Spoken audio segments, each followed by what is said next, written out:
Okay, semua dah, ni ada lagi 20 tak masuk kot. Semua ada masalah internet agaknya ya.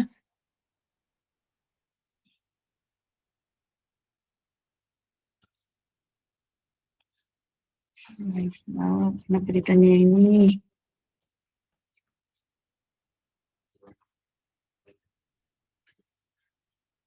Ada tak siapa boleh share? Anyone? Can you share the handouts on the rest in our Google Meet? Ada tak? Siapa yang pakai laptop? If you can share. Ya, ya tu yang mana yang lain dia kuat. Saya tak tahu kenapa hari ni ramai ke yang facing this problem. Internet very slow. Kan sync. Dia nak sync dengan I punya ni tak boleh sync. Kenapa kalau tak boleh sync apa jadi? I don't know.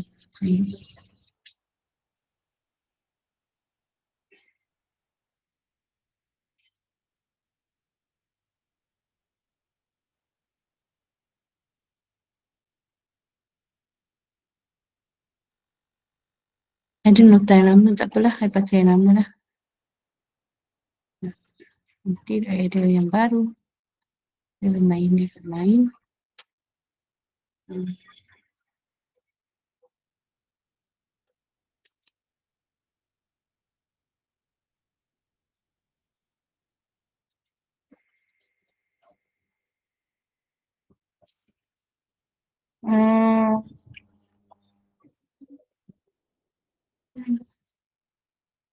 Apa dokumen, dekat dokumen, sorry lah lambat lah. Jadi macam ni sebab tak tahu kenapa. Okay, mana dah. Doktor dapat share ke tak? Saya rasa saya boleh share Oh. kot. Kalau you boleh share, if you can share with me, Sekejap saya set up. it will be very good. Because I tak boleh buka my email yang the other one.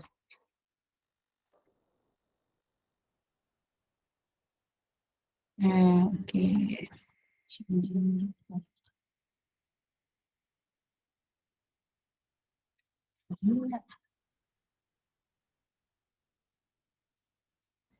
Boleh ke doktor? Ya, ada. Alright. On the rest, yes. Thank you. Nampak dah. Terima kasih. Okay, hari ni kita Bismillahirrahmanirrahim. Assalamualaikum, selamat pagi. Selamat puasa, pada yang berpuasa. Kita continue, you boleh buat slideshow. Kalau ada, boleh buat slideshow, senang kot. Nampak sikit kan? Okay, rest, this is about rest. After getting the information from the report lodged by the informant, who could be the victim or maybe the witness, the public, or someone who has an interest in the matter, so the police will start an investigation. Whether the investigation should start immediately or not, it depends on the type of the offence, whether it is a seizable or non-seizable.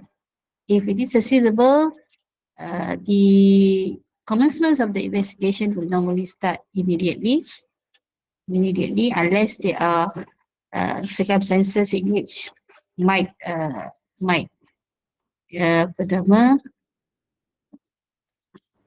be something that obstacle or challenges that might hinder the police from starting the investigation. Mungkin maklumat tak cukup ke, ataupun informant tu dah ada namanya, bukan informant, the person complain of tu dah ada nama dan sebagainya under section 109, right? 109.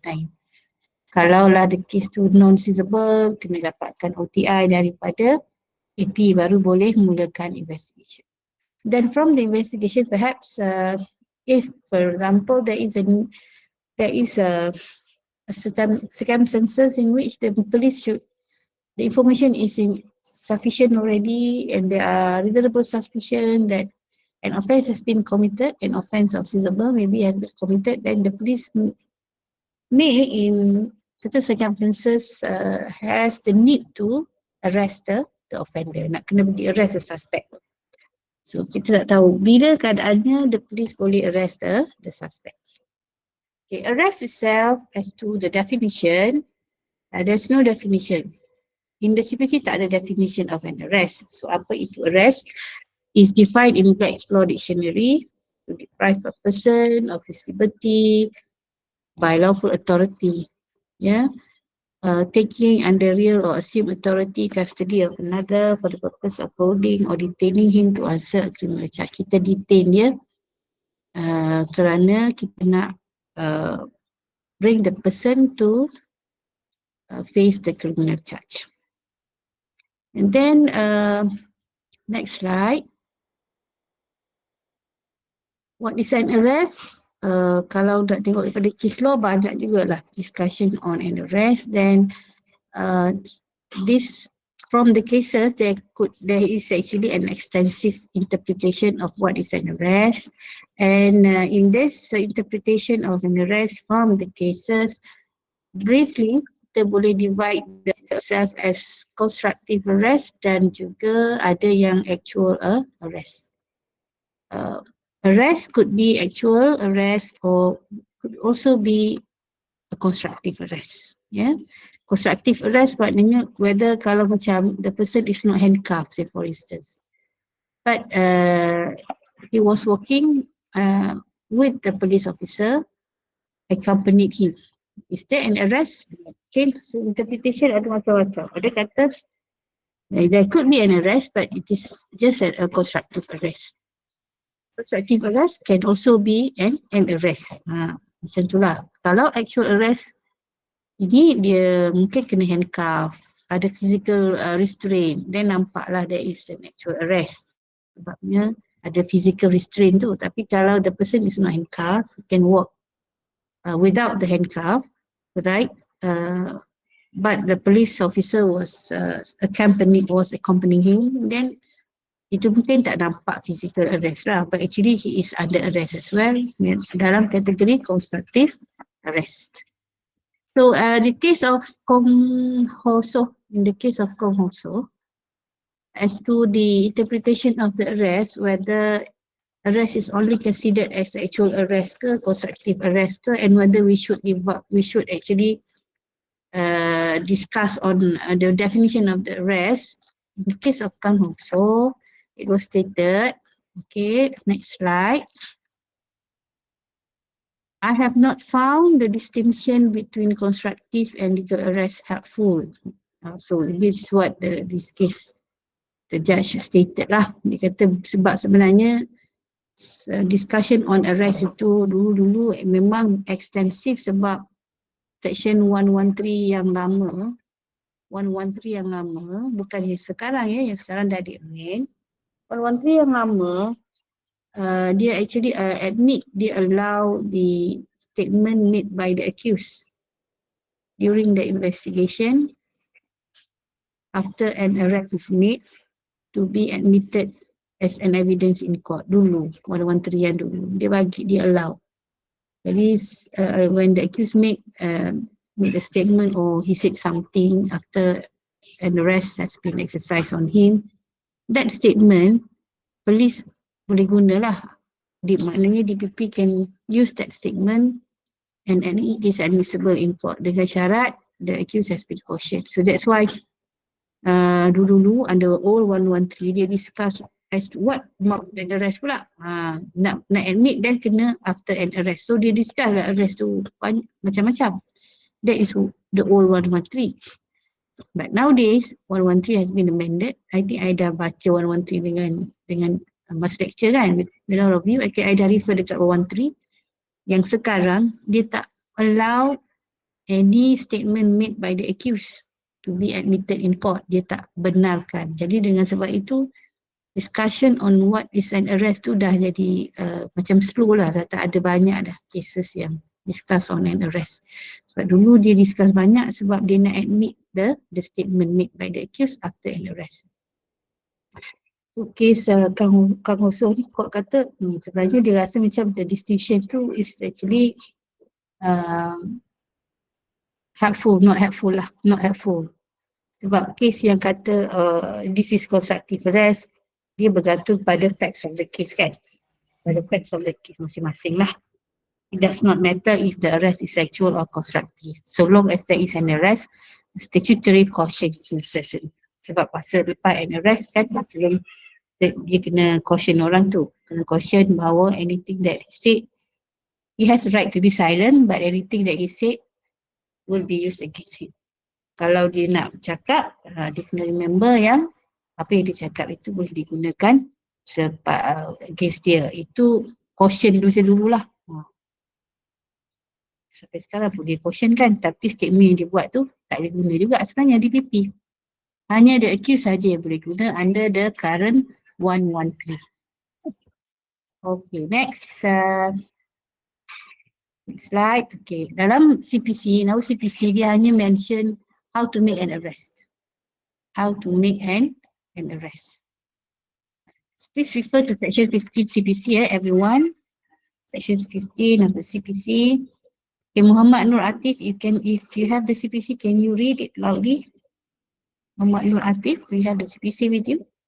Is the internet okay? Oh, ada. Kejap Yeah, section. Yeah. So, section 15, subsection 1. In making an arrest, the police officer or other person making the same shall actually touch or confine the body of the person to be arrested unless there is a submission to the custody by word or action. Okay, so how to arrest a person? Kena physically arrest the person. Okay, physical, kena ada physical restraint ya, physical contact ya. Kena ada physical contact lah. Yes. Kalau tak ada physical contact boleh kan? Confine the body of the person to be arrested. Dia kena he shall touch or shall confine. Kecuali mungkin dia tak perlu ada physical contact. Kalau orang tu submit to the custody by word or action, orang tu surrender himself. Dia surrender dan mungkin tak perlu adalah physical contact tu kan, betul tak? Sebab dia macam he submitted lah. Dia macam cooperate with the police. Police rasa tak perlu ada physical restraint. Okay, tapi kalau nak physically touch the person, maknanya handcuff dia dan should be okay lah under section 15 of the CPC. Kalau kata dia orang besar dan tak patutlah dia kena handcuff. Actually tak ada pula law kata but I mean tak ada lah law kata tak perlu handcuff. Boleh je nak ada physical contact atau tak ada physical contact pun it doesn't matter, right? Dua-dua ada dua boleh. Kedua sambung. Subsection 2 said that if such person forcibly resists the endeavour to arrest him or attempts to evade the arrest, such officer or other person may use all means necessary to effect the arrest. Ini kalau dia ada any attempt to avoid from being arrested, any attempt by the suspect, dia nak melarikan diri daripada mengelakkan daripada ditangkap, dan barulah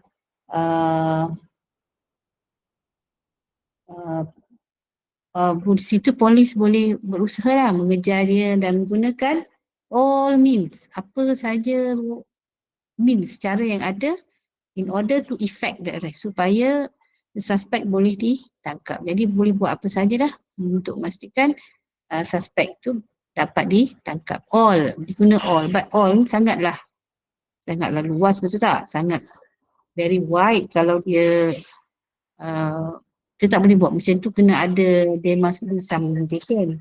So, sambung nombor 3. Subsection 3 says that nothing in this section gives the right to cause the death of a person who is not accused of an offence punishable with death or with imprisonment for life. Mana?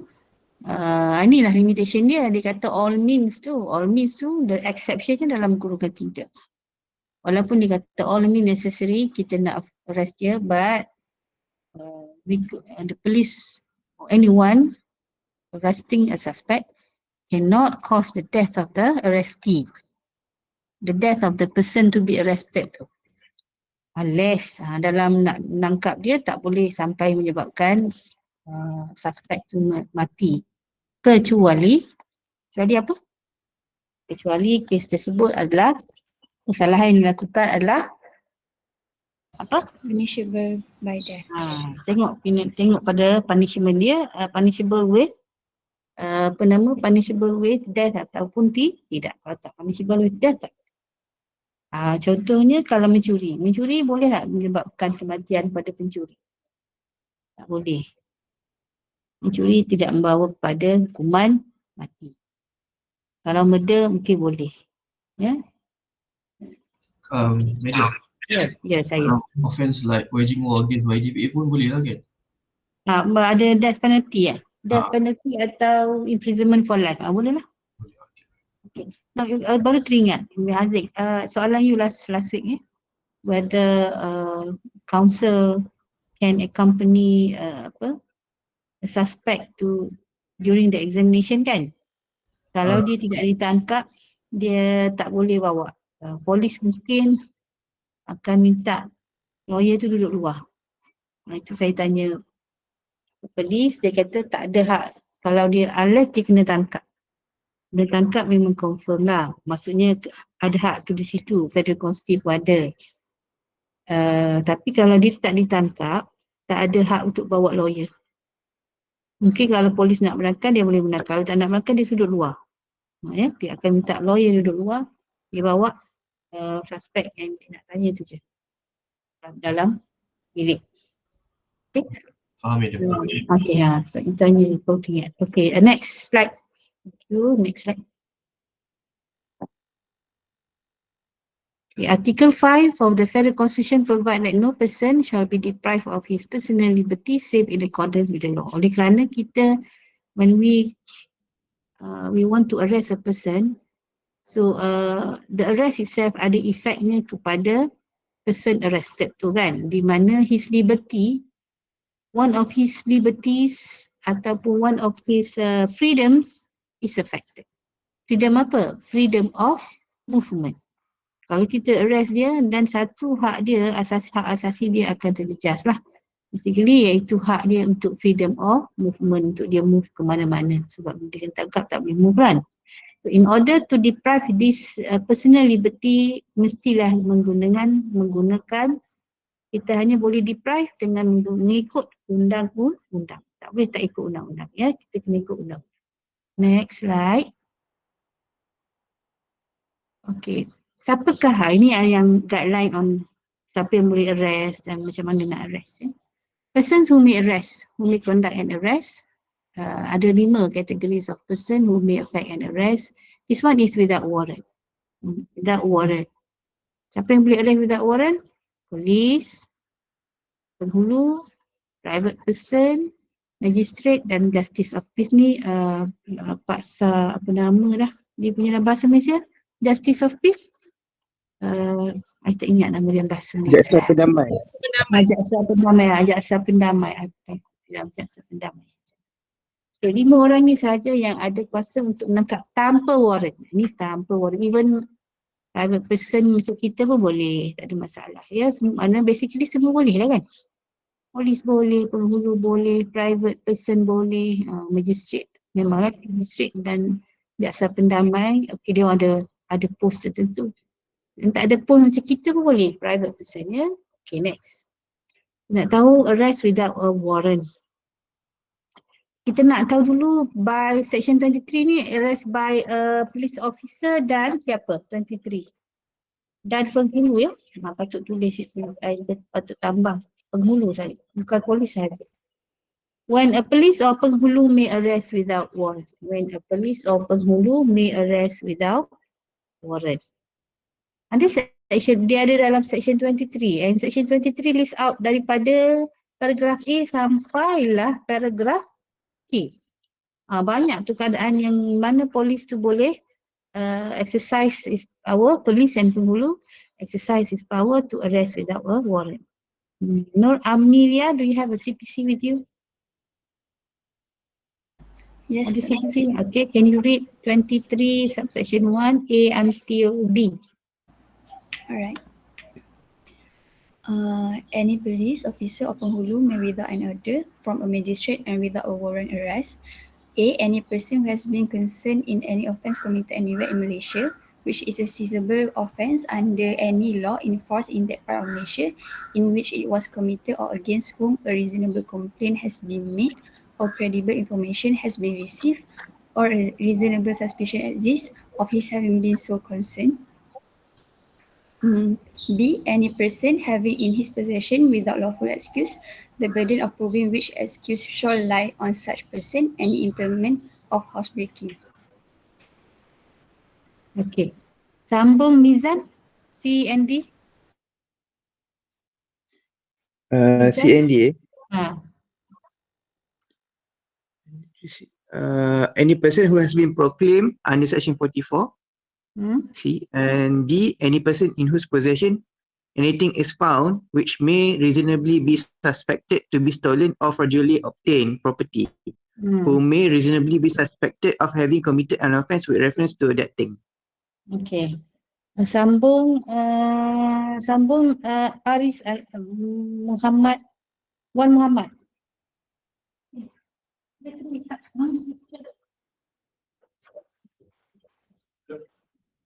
Ha,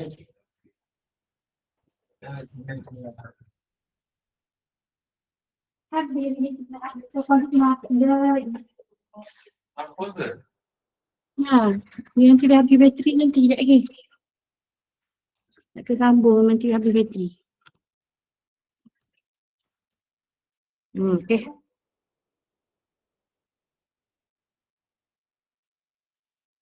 Alright, Wan Muhammad. Wan Muhammad, do you have a CPC with you? Yeah. Mana CD ke? Dah baca tadi kan? Hmm.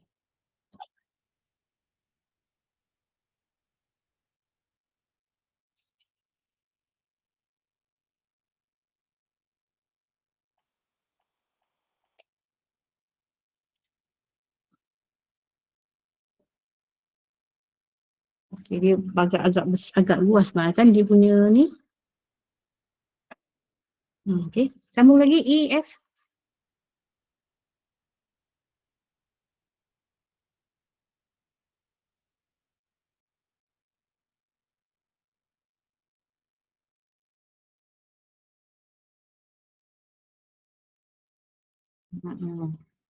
Ya.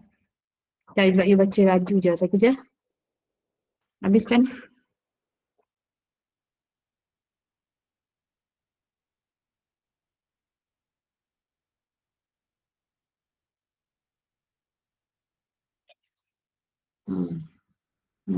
Habiskan. Kalau tak baca sekarang, tak baca dah. Ada? Ada?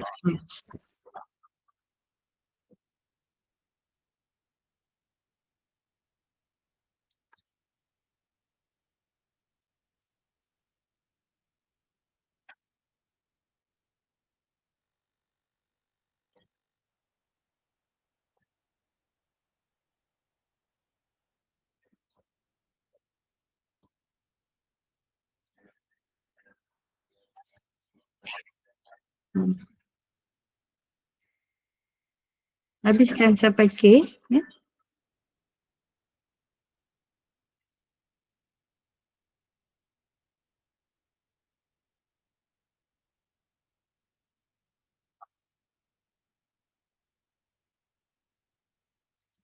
Okay, so there are a number of circumstances in which the police may exercise, police and penghulu may exercise their power to arrest without a warrant. So, I will focus on subsection 1, paragraph A. So, the explanation onwards is actually about A, paragraph A, which is paragraph A tu dia mungkin dia sebab dia umum, that this one ada discussion detail sikit, ya. Under the paragraph A, a person is concerned, kalau you tengok di panjang baca tu kan, what are the gist of this paragraph A, elemen yang you kena prove sebelum you boleh gunakan A. Pertama, offence committed must be a seizable offence. Kalau nak guna A, kena make sure kesalahan tu seizable dulu. So check lah kesalahan dia. And then, tindakan diambil kerana menangkap kerana against whom in which it was committed or against whom a reasonable complaint has been made. Kerana kita tangkap dia kerana dia melakukan kesalahan visible dan kita menerima aduan yang munasabah pertaining to the offence committed. Kita terima aduan, report lah, mungkin ada 107. Yang mana aduan itu munasabah. Munasabah maknanya ada basis untuk kita proceed dengan tangkapan. Ataupun bukan aduan munasabah, kerana adanya credible information, kerana maklumat daripada informer. Ini mungkin report tak lodge tapi polis punya investigation dan daripada information daripada dia punya informer, kadang-kadang dia orang ada pasang kaki kan informer. Kadang-kadang among the criminal themselves, those yang kawan dengan kriminal ni atau dalam bidang yang sama, kadang-kadang dia provide info juga to the police. So if the information tu yang the police or the penghulu receive is credible, in their opinion adalah boleh dipercayai, okay, dia juga boleh proceed with the tangkapan. Ataupun tak ada reasonable complaint, tak ada credible information, tapi visible offence tu tetap ada, cuma it is based on reasonable suspicion exist. Kerana adanya suspicion by the police regarding the commission of the offence by the suspect. Kerana nampak suspicion is apa? Sangkaan ya.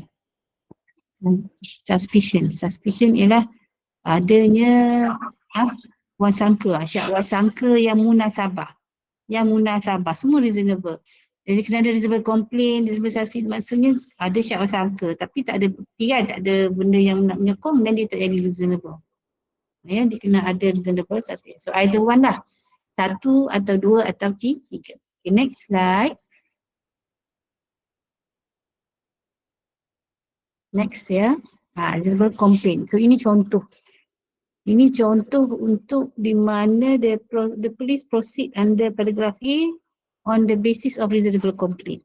Kes lama in 1957, the case of Tan Ketek, the question whether complaint was reasonable or not is one which objectively the court has to decide on the evidence before it. Ya, betul. Dalam kes ni, the arrestee tu dia telah file an action against the government sebab dia kena tangkap oleh polis dan sebenarnya dia tak bersalah pun. So dia actually take an action to get unlawful arrest, maybe to get the compensation lah, dapat at least dapat papasan kan. Okay.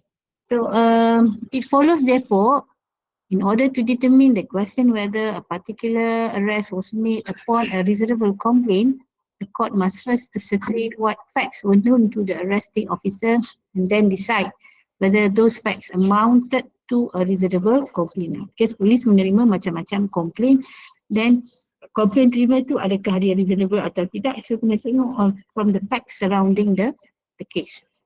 Okay, next, slide 11. The petitioner in this case was charged under section 347. So ada aduan tentang petitioner. Di bawah section 347 dikatakan petitioner telah melakukan kesalahan di bawah section 347 iaitu wrongful confinement for the purpose of extorting property or constraining to an illegal act. Dikatakan dia mengurung pengadu tu yang dibuat laporan polis tu lah. Dikatakan dia telah mengurung pengadu dalam bilik dan rumah dia dengan tujuan untuk mengugut dia supaya membayar certain sum of money.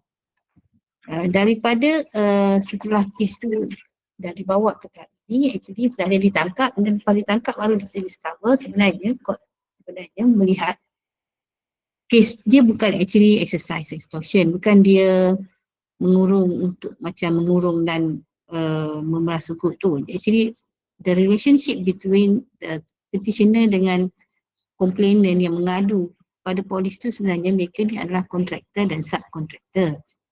Okay, so they were like having a discussion and argument relating to their business debt lah. Hutang mereka. Okay, next. Pasal hutang sebenarnya, dia tu pasal hutang. Oh tak ada dah, tu je. Okay, then pada masa kejadian, apa tu, the complainant datang ke rumah petitioner. Petitioner ajak dia masuk lah dan minta dia masuk rumah dan dia minta masuk ke bilik di mana bilik tu dikunci. Masa tu dikunci sebabnya dia nak discuss pasal hutang. It was not the intention of the petitioner tu nak mengugut dan sebagainya. Actually it was discussion about debt. So dalam kes ni Tan Ketek tu berjaya lah. Actually it was not a lawful arrest because there was no reasonable complaint about the commission of an offence under section 347. Tan Ketek in this case the police pergi tangkap dia malam-malam situ, tengah malam dia pakai baju tidur dibawa ke balai. So court kata tak ada actually no reasonable complaint. Kedua, suitable offence, tapi kedua ada apa? Maklumat yang boleh dipercayai, credible information. Juga boleh exercise power to arrest without warrant. Hashim bin Sa'ud concern the investigation for theft of an electricity generator and a cement mixer.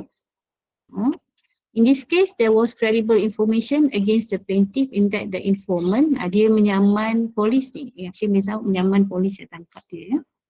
There was credible information against the plaintiff. Court kata walaupun dia salah, tapi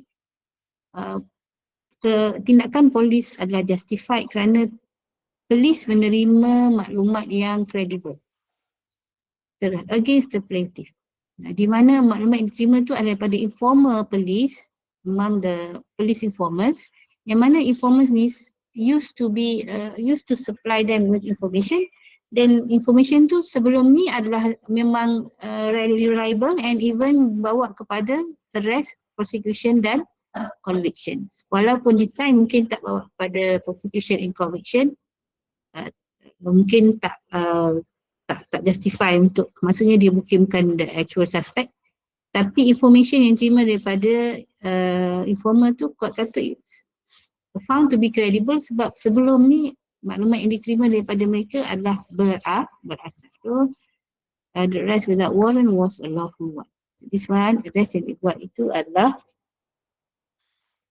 this is on credible information. Next is on, I think, reasonable suspicion. Yes, reasonable suspicion.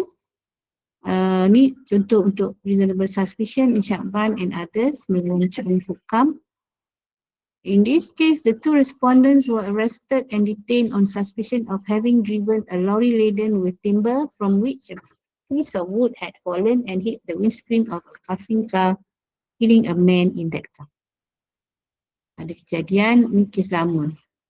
Ada kejadian balak jatuh daripada lori dan telah mencederakan mangsa, yang mangsa dalam kereta lah, macam accident lah kan, macam accident.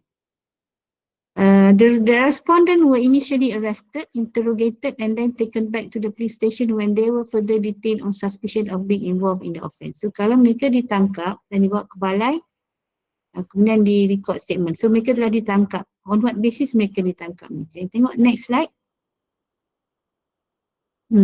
Mungkin kerana mereka bawa lori, mereka bawa lori dah ada balak. So ada suspicion tak? Suspicion ada. But is suspicion itu reasonable? Sebab dia bawa lori ada balak, kan? But is your suspicion reasonable? Mungkinlah polis tangkap dari awal tu kerana dia bawa lori ada balak. Dan dia ambil statement dan sebagainya. Semasa dia ambil statement tu, katanya the respondent, dia kata the suspect kata kita orang tak ada actually we were not at the crime scene, we were not at the place where the accident happened lah, bukan, kita orang tak ada kat situ, we actually berada tempat lain, that's why they put forward an alibi defense. Kata kami tak ada di tempat kejadian yang berlaku di sekian-sekian jalan apa ke, we were not there, dia kata masa statement diambil.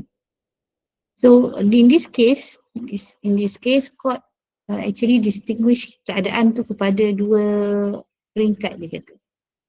So apabila the first detention, apabila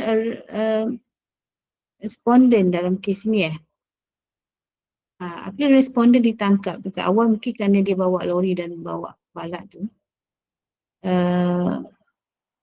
it was unlawful because there was no reasonable suspicion in the case. Suspicion ada, but your suspicion tak supported lagi. The suspicion is not supported and therefore dia tak jadi reasonable lagi. Therefore, yang detention untuk yang peringkat pertama tu dianggap unlawful. However, the second stage of the detention or of the arrest was lawful. Second stage lawful. Bila?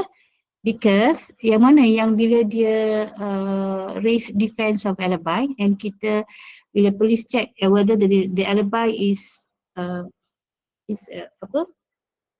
genuine, is true or not, then polis akan check kan. Masa investigation kami tengok polis kalau suspek kata dia sekian-sekian, polis memang akan check.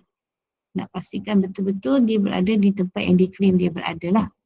So bila polis check dia punya alibi defense, it was actually was not true, wasn't true. So this one, the second stage yang ni lah yang baru ada reasonable suspicion when the false alibi was finished. Maknanya polis bila check alibi tu memang tak betul lah, tak betul, then boleh arrest lah sebab suspicion tu sudah reasonable. It was further said, suspicion in its ordinary meaning is a state of conjecture or surmise where proof is lacking. I suspect but I cannot prove. So that is suspicion only. Yang you boleh arrest without warrant as a police or as a penghulu ialah bila that suspicion tu dah naik ke level reasonable. Meaning your suspicion must be supported with an evidence, ya. Barulah ada reasonable suspicion. Okay, next. Lagi in the other case, reasonable suspicion in Tan Eng Ho. The applicant fitted the description of an offender in a cheating case. Tan Eng Ho ni, he was at the wrong time at the wrong place. Tan Eng Ho ni, dia berada di tempat yang salah pada masa yang salah. He was arrested by the police kerana dia memang fit the description yang diberikan oleh mangsa berkenaan dengan kes penipuan dia sendiri. Dia menipu lah. And then mangsa kata orangnya gini-gini, ya. Orangnya tinggal di hotel ni, orangnya pakai glasses, orangnya bawa briefcase warna ni. Macam tu lah descriptionnya basic, lebih kurang. So dia memang fit the description, fitted description 100%. Both stayed at the same hotel. The applicant was arrested. After investigation, the police found that the applicant was not the real offender. It was held a reasonable man would have suspected the applicant of being the offender in the circumstances. Thus, the police was justified in arresting him without warrant. Walaupun dia orang baik, patutnya tak ditangkap, tapi dia berada, as I said, tempat salah, masa yang salah, yang mana dia punya description pula fit description yang diberikan oleh the complainant or the victim. Next. Okay, in Mahmud government of Malaysia, it was held that the court will decide whether there exists sufficient ground to raise a reasonable suspicion. Bila court akan see lah kan, ada reasonable suspicion tidak. In this case, the plaintiff sued the defendant alleging that he was unlawfully and negligently shot at and wounded by a police officer at the leg time. Sama kerajaan Malaysia dan lain-lain dan polis yang menangkap dia semualah. Okay, dia kena sama kerajaan Malaysia sebab dia nak memberi pengawasan ni kerajaan Malaysia. Baik, macam gitu kan. Yang ada duit ni kerajaan Malaysia. Dia kata dia telah secara salah di mana ni?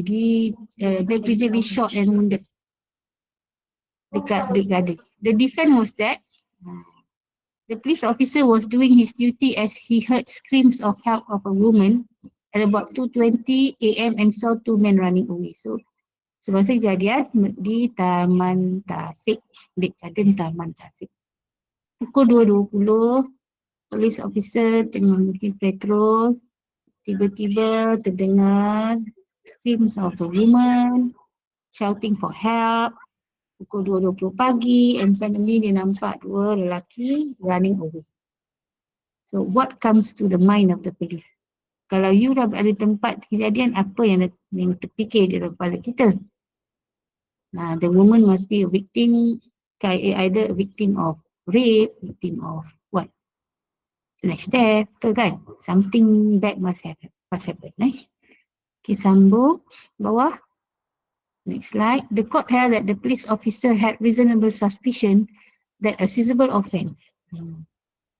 Kalau polis kan menangkap dua lelaki yang melarikan diri, mesti kita suspect yang melarikan diri ni, kita suspect dia adalah the perpetrator. So the court held that the police officer had reasonable suspicion that a seizable offence, either rape, robbery, theft or murder had been committed.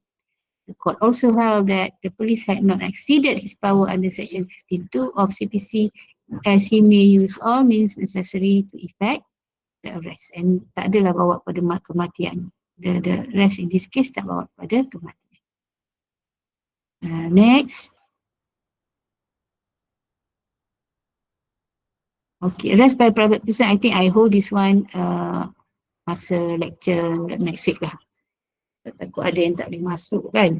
Dia tak boleh masuk because of wifi punya problem. I think untuk hari ini kita buat sejam saja lah. Kita reserve after raya. Okay, boleh? Boleh Doktor. Any question? Any question? Ya, Muhammad Alif. Ada Muhammad Alif. Muhammad Alif raise your hand. He raised his hand just now. Muhammad Alif ke tersalah tangan angkat? Silakan Muhammad Alif. I saw you raising your hand. Yeah. I saw you raising your hand. You tertekan ke apa? Sorry madam, I accidentally click on the button. Tersalah. Okay. Unintentionally. Okay. Ada soalan lain? Ada? So kita for a start lah oleh untuk you fikir, oh this is arrest. This is about arrest. Ya. You nak belajar macam mana polis tu dulu. Sebelum kita nak tahu kita as a private person nak exercise terhadap the duty ataupun tak ada duty. Actually we don't have a duty pun. But if you want to arrest, so what are the legal situation yang boleh sebabkan kita arrest orang. Ya, kalau kita salah, kita boleh diambil tindakan pula. Nanti orang saman kita pula. Okay. Kalau tak ada apa-apa itu saja. Terima kasih. Thank you for joining me. Hari tu I pergi melawat menziarah arwah Nur Asma kan. Itu yang tak boleh buat kelas. Arwah Madam Nur Asma. Okay. Okay, thank you. See you after Raya. Selamat Hari Raya ya. Thank you. Thank you, selamat Thank you Raya, Doktor. Doktor. Selamat Thank you, Raya. Doktor. Selamat Raya Madam. Raya. Doktor.